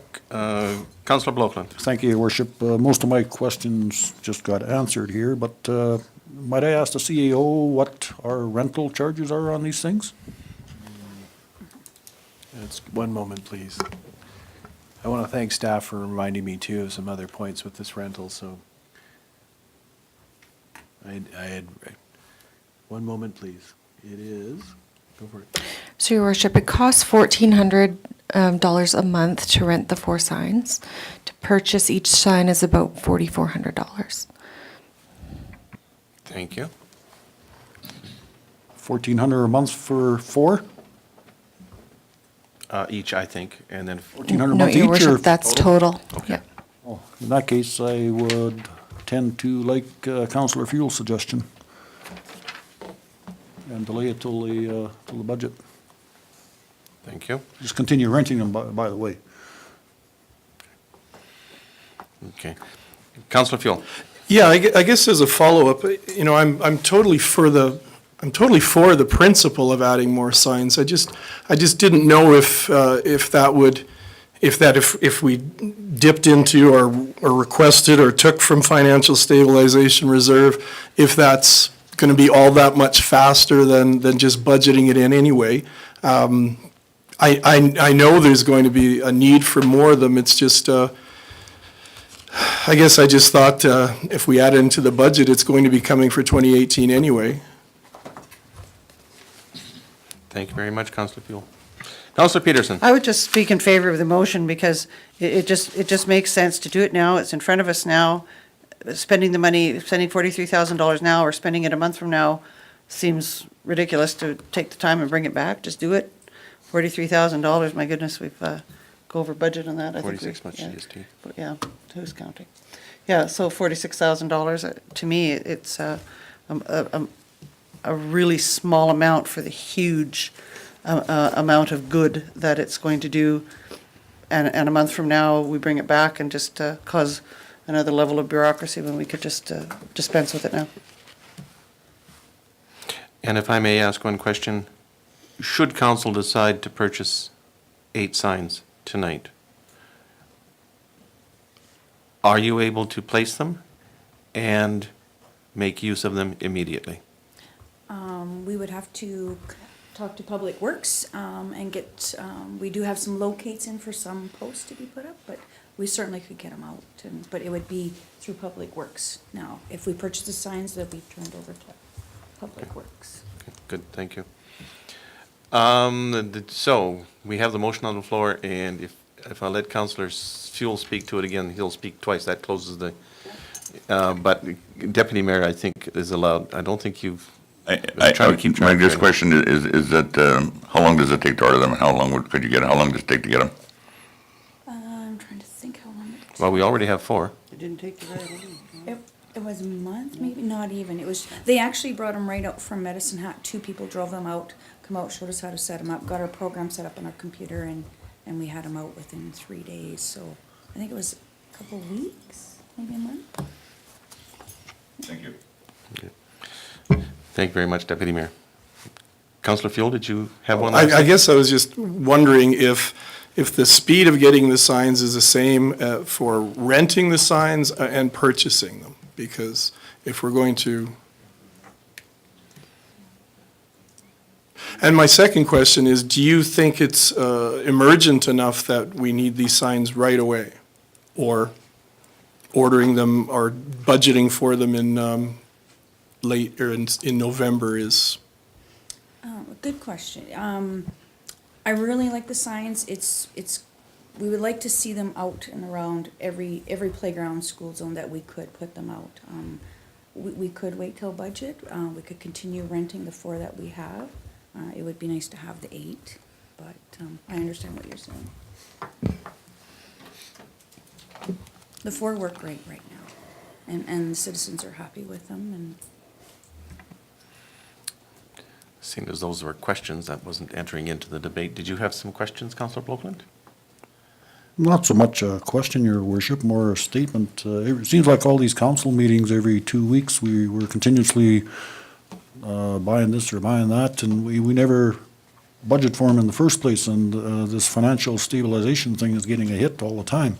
And I realize this is only $46,000, probably one of the lower numbers we've had to play with, but I'm just concerned where we don't budget for these things ahead, and then all of a sudden, and it's a great idea, I'm not knocking it, they're good, I like them. I mentioned it to our CAO 8 months ago when I was in Lacombe and I seen these things in there. I'm just concerned about the budget process on it. I'm certainly not against the signs. Thanks very much, Councillor Blokeland. Okay, we have a motion on the floor to purchase 8 speed signs, which would be $46,000 plus GST, I'm assuming. And it would come from financial stabilization. That sums it up? Okay, And can I just clarify something? sure. And so continuing to rent would be how much? $1,400 per month for 4 signs. And so November budget, December, probably not until January. How much is that? Well, 2 months is 2,800 and 4 months is So 52. the price of a few more signs? 42.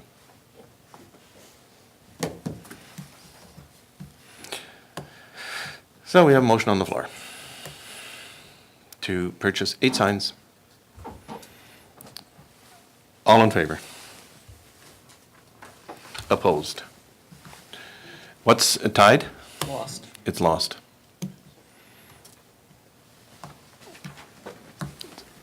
Does anybody want to make another motion?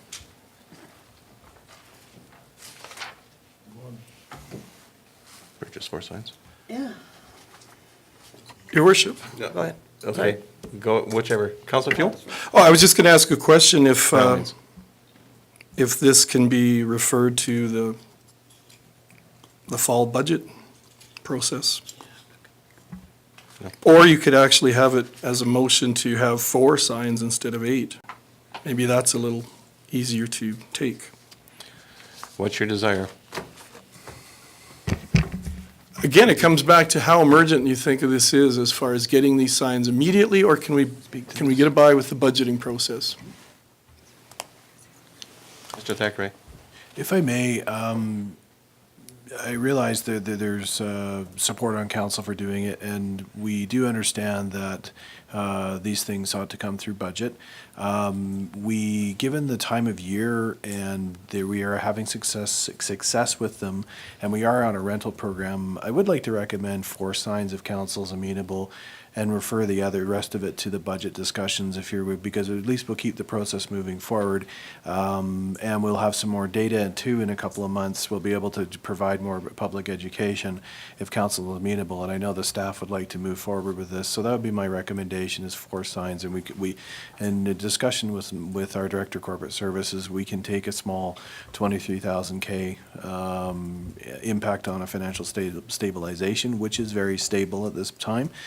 The director informs me that we are in a strong position, so I think it would be what money, I think it's a good safety feature and it improves our visibility and especially for playground zones, which I think is something that we're very mindful of. Thank you. Thank you very In much. that case, your worship, I'm prepared to make a motion that council instruct administration to purchase 4 solar radar speed signs for a cost not to exceed $23,000, and that the funds for the signs be drawn from the financial stabilization reserve. And for clarification, do we need to add GST in there? No? Joe, Okay. you want to add in the Pardon me? full budget? You want to add Oh, sorry, just a question, Your Worship, through the chair to admin. Does my motion need to involve bringing forward the next 4 to fall budget, or is that something we'll just do on our own? That would be agreeable if you could also refer the rest of the project to budget discussions, because we don't want it to fall off the radar, so to speak. Sorry, bad. And that the Sorry, purchase it's of getting 4 additional Thank you. solar radar speed signs for a cost not to exceed $23,000 be added to the fall budget meetings. Just a comment on that, I'd be careful of costing, because those prices could go up by Okay. the time this comes through, so I don't know if that's required to be. Okay, so could we remove the cost then? Thank you. Any further discussion? All in favor? Carried. Thank you. Was there anyone opposed? No. No? Okay. Thank you very much. Next item on our agenda is the regular council meeting scheduled for October the 18th. And administration, you wish to speak? Yes, Your Worship, Yes, thank you. Council has a regular council meeting scheduled for October 18th, which is 2 days after the municipal election. Official results from the election are not till the Friday after, which kind of puts the meeting in a weird spot. Administration is recommending to council to change the date of the meeting to October 25th, which will then be purposed as the organizational meeting. Thank you very much. Any discussion? Seeing none, all in favor? Is there any? Somebody need to make, Oh. I'll move that. Yeah, I'm sorry. Sorry. Jen, I think we're getting tired. Staff made the motion. Yeah, they're not allowed to. Yeah. Councillor Peterson, I understand you want to make a motion. I would so move your worship. We have a motion to move the council meeting from October the 18th to October 25th. All in favor? Carried. Thank you very much. Next item on our agenda is the STARS funding request. Have a motion, Your Worship. Please, Councillor Peterson. Your Worship, I would move that council instruct administration to include STARS funding request for the 2018 budget considerations. Thank you. Did you wish to speak to it? I think it's, yes, Your Worship, just very briefly, I think that this is something that all of council, they believe in STARS very, very much. We want to have time to consider it in the context of our budget and see how we can, how we can best deal with this issue and look at it in its entirety after further consultation with community members. And certainly we're very happy with the support we received from STARS and believe it deserves consideration. Thank you, Councillor Peterson. Any other discussion? Seeing none, all in favor? Carried. Thank you. Next item on our agenda is council committee reports.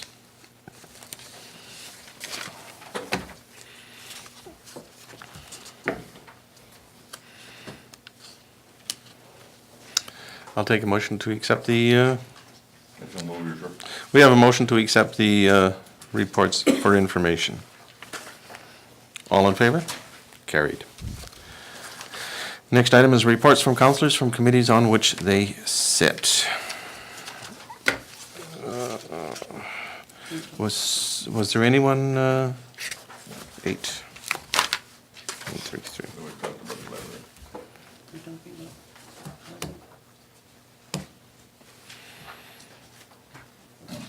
Deputy Mayor Graychuck. Thank you, Your Worship. We're in the process of working with the Wheatland Housing and going forward with a new our new seniors lodge. We've had the architects out speaking to us here last Thursday, and it's really exciting. In fact, they worked with they're talking with the government and various people involved, and it's getting closer and closer to a yes as far as the new lodge is concerned. And we're talking approximately 125 rooms, and the dollars weren't brought up. At one time, they were brought up at a maximum 40 million, but I think that's going to be changing. But with that lodge, we would be. We had discussions with the hospice And they are excited about adding that to it. And why the hospice is so important to this is that the government is in favor of joint ventures like that, because it really, really is favorable as far as funding is concerned and construction is concerned. So and the anticipated dates were, and Councilor Peterson, correct me if I'm wrong here, that we start, the plans would be in 2018 and finish construction in 2021. And started in the ground by 2/20? 2/19, 2/20, yeah. I know that Mel's looking at me, I'm prepared looking for some money, Mel. Thank you.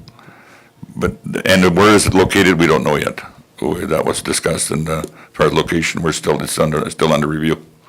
But we're all very excited about it, and it looks like it's really moving forward in at a fast-paced manner. And we want to get it done before the new application be in, before the new Calgary Regional is in place. Thank you. Thank you very much, Deputy Mayor Graychuk. Anybody else wish to report on a committee? No? Okay. Next item on our agenda then is Bylaw 1712, Land Use Bylaw Amendment, Bylaw Government Services Textual Amendments. And this is for first reading. Go ahead. Good evening, Your Worship. Administration has submitted a proposal for first reading for Land Use Bylaw Amendment 1712 to include government services as permitted use under all land use districts in Land Use Bylaw 14-11, with the exception being residential districts where government services would be listed as a discretionary use. The recommendation of government services as discretionary use in the residential districts would allow for the 14-day appeal period and notification to adjacent landowners as per section 1.18 of bylaw 1411. These changes are to allow for a broader range of municipal development projects throughout the town of Strathmore. Administration would also like to propose a consistency in the language of bylaw 1411 to include a new definition for utilities, for utility lines and services as a permitted use under all land use districts, and a new definition of utility building as a discretionary use under all land use districts, and removing the following language from Land Use Bylaw 1411. The following would be utilities essential, utilities minor, utilities major, those to bring consistency to the land use bylaw. Listing the utilities as a discretionary use in all land use districts would also allow for the notification then to adjacent landowners and the 14-day appeal period. Thank you. Thank you very much. I'll take a motion. Your Worship, I would move that council give first reading to bylaw number 17-2 and 12. Oh, sorry. 1712. 17-12, sorry, I read it wrong. And that council hold a public hearing for bylaw number 17-12 on November 1st, 2017 at 7 p.m. Thank you very much. All in favor? Carried. Thank you very much. Sorry about that. No, that's fine. Questions between councillors is our next item. And Councillor Peterson, you said you had two. I had just a few things. The first one, Your Worship, I'd just like to give a shout out, a big thank you to a group in our community who work selflessly and tirelessly, have never in my term and I don't think before come for any assistance, and that is the Happy Cat Sanctuary.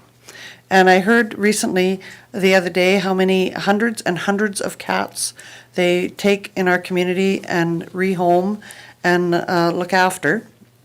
And I think it's a wonderful thing. I remember many years ago when Strathmore Town Council decided to set out cat traps for anybody who didn't like their neighbor's cats, and it certainly didn't make for good neighbors.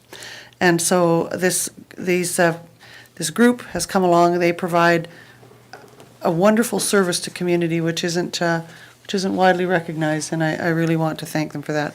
And secondly, is recently the papers reported on the help that some of the community stores are giving when people come through their tills. They're asked to provide a donation to worthy causes within our community, and I really want to thank the owners of the many retail outlets in our community who do this, and to the frontline staff that are charged with asking for those donations. It's not an easy thing to do. I very, very much appreciate it. That's all I have, Your Worship. Thank you very much, Councillor Peterson. Councillor Blokeland. Thank you, Your Worship. I have two questions. One to the CAO, I guess, maybe, or administration. An update on the clarification. We discussed this quite some time ago regarding George Freeman Trail. What the long-term plan for that is, or is it not going to be a 4-lane?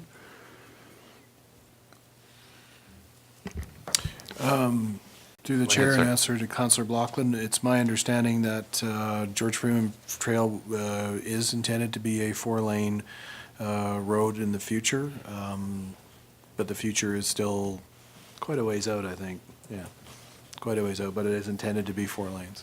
Quite a ways out, even with the school opening next year? As far as I know at this time, yes. Okay. And my second question would go to our Director Mel with regards to the $6 million borrowing bylaw, of which we've drawn $3 million, if I'm correct on that? That's correct. Can I get was it possible for me or council to get a breakdown on exactly where that $3 million has gone? In regards to, not where it's gone, but in regards to what projects it's going to? Originally, we had budgeted for the Lambert Center, $350,000. The Aquatic Center, $1,150,000. Downtown improvements, including Kinsman Park and Pathways, $1 million. Town Hall, $3.5 million, total $6 million. Thank you, Mel. And that $1 million for downtown includes the infrastructure, or is that separate? The storm drain? That was the original budget. The storm drain was over and above that amount. Okay. That was added.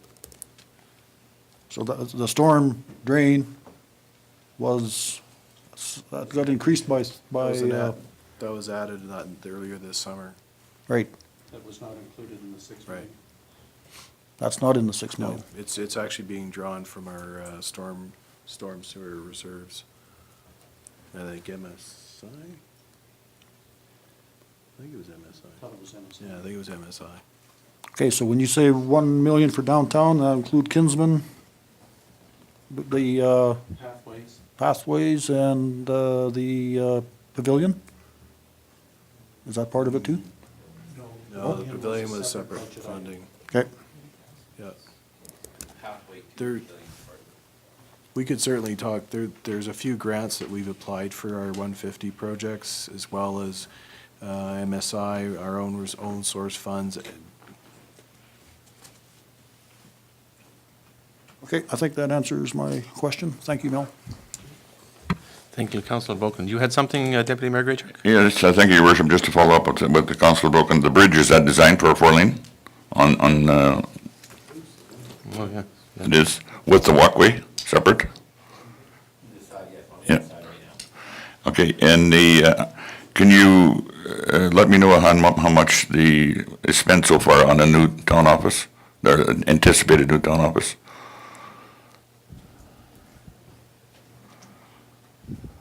You haven't spent much at all. We've done preliminary engineering, review of the existing site and assessment of this building, and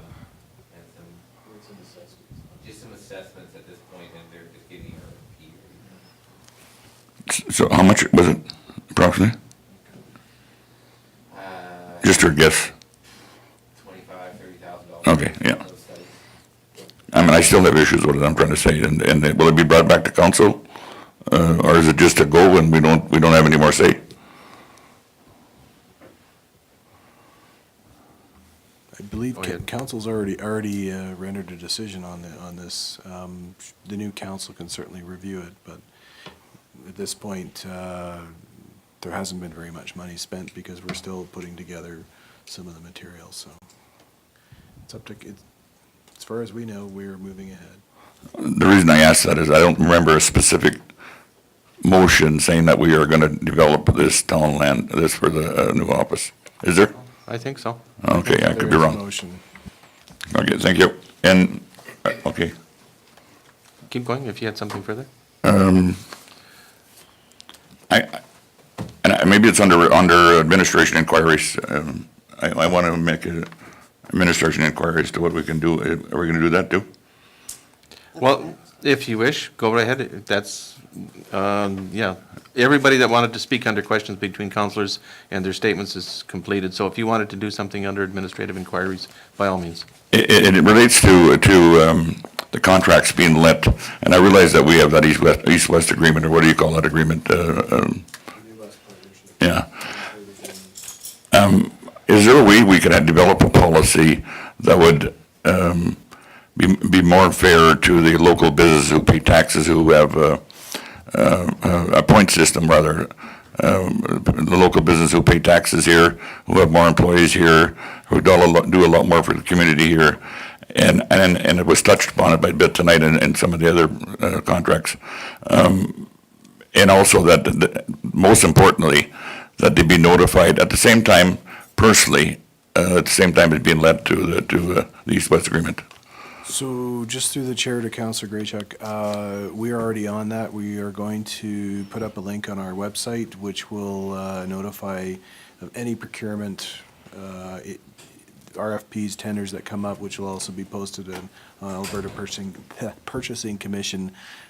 So that will be going up fairly soon, because we want to give notice to just put awareness out there. Thank you. So it'd be only by website, but there's no other way of doing it, like businesses put down by development? You can notify businesses that it's there, but that's, the people know to go to it, they'll check out Facebook, rather than trying to push it. They'll go to it. So what about a policy on a point system to it? Would that be in that? You can't do it? Oh. I thought we did it tonight anyway. No, not on the point. Okay, thank you. If I may, following up on Deputy Mayor Graychuk's inquiry in regards to notifying businesses when we're doing requirements for proposals, and indeed putting it on our website would be an additional benefit. Has there been any consideration to indicate on our advertising page, our notification page that we have, to say something in there that please check the web page for, and then that would cover the situation to remind local businesses to check our web page for any proposals, any requests for business that we're doing? Okay. Yeah, okay. Councillor Fuel. Thank you, Your Worship. I just had a quick question to administration. I've been getting, I actually have a couple of questions this week concerning the strip mall at Strathaven. And there were concerns that the windows were broken and it was looking quite shoddy in the front and back. The side that borders the Wheatland Elementary playground has a lot of bins and garbage and pallets and things. Anyway, there was concerns about broken windows and how the place was looking unsightly. Now I see they've been boarded up with plywood.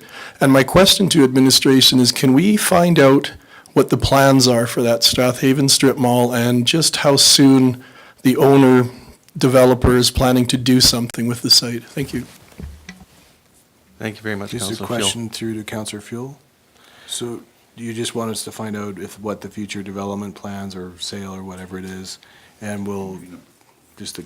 Yeah, and cleanup Clean up. too in the back. Right now, I've asked about this a few times, and it was touched up, and now it's still quite a bit of mess. And I think, yeah, basically they want to know the plan, when it's going to start to happen. Thank you. Deputy Mayor Graychuk. Thank you. And to me, that would relate to some yards. I got a couple complaints in Maplewood where people have left, their backyard is just full of junk, and I can get the address of administration would like, because. We have a citizens communication form that anybody. I told them that already, but I was wondering if you could, if I get your address, and, yeah, thank you, because there are a lot of complaints. Okay. Nothing further there? Then I will take, Ms. Swatsky, you have the Your floor. worship, I do have a submitted administrative inquiry from okay. Councillor Sobel. Okay. It's in regards to water utilities bylaw. It reads, "The issue of using canal water for the town's plants and trees via our water truck has been repeatedly discussed over the last few months. Recently, the Sustainability Committee learned that a recent 2 to 3 years amendment to the water utility services bylaw would actually prevent this from occurring. This was, we believe, an unintended result of the bylaw and amendment, in brackets, which was focused on limiting the use of well water. My question is whether the water utilities bylaw can be reviewed and suggestions made which would once again make watering of town plants and trees with canal water legal in our municipality."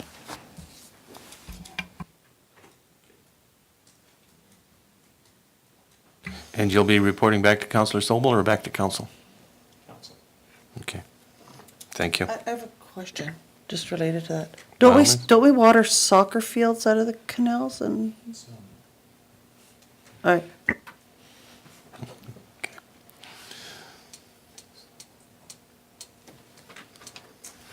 Okay. Seeing as that's all of the Ask your items. honor, we do so.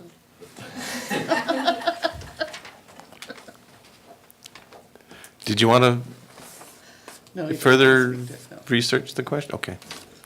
Then I'll take a motion to go in camera. So move, your worship. I have a motion to go in camera. All in favor? Carried.